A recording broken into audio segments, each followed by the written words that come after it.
avete visto già qualcosa di questa mostra, magari con calma riuscirete ad ammirare meglio queste stupende opere.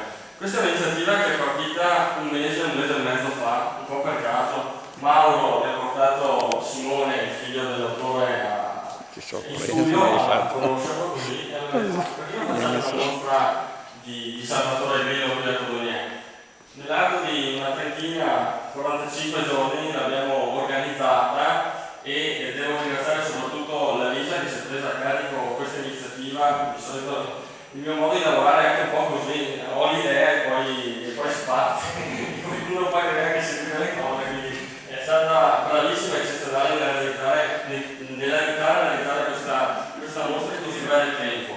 Un ringraziamento, permettetemi di farlo, anche ai dipendenti dell'amministrazione comunale che si sono prestati a dare una mano e ai volontari che in qualche maniera hanno collaborato. Ovviamente il ringraziamento più forte, il più sentito, lo faccio all'autore, allo scultore, che ha una fama nazionale e anche internazionale, che ha permesso a un piccolo comune come il nostro di avere delle opere così grandiose, perché ammirare queste opere, pur essendo magari riflettevo prima dei nudi, quindi pensare, magari potrebbero pensare della volgarità, invece rappresentano il superlativo della bellezza, perché opere non sono belle in sé, ma opere che rappresentano la bellezza femminile, quindi una doppia bellezza.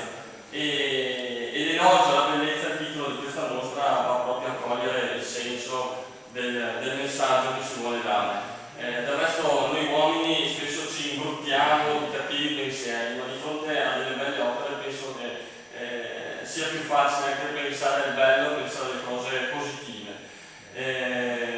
Un ringraziamento e un saluto me lo porta il ministro Zaia, che purtroppo questa sera non è potuto essere presente, tra l'altro anche il suo compleanno e per motivi personali ha festeggiato dall'altra parte. Porto i saluti del presidente della provincia, Leonardo Murano, che anche lui è impegnato dall'altra parte a quest'ora, quindi ci hanno dato la comunicazione che non poteva essere presente.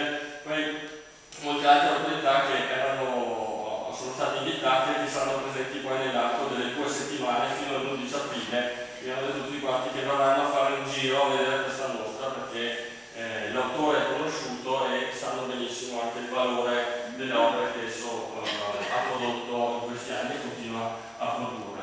Io spero che questa sia un'occasione per la nostra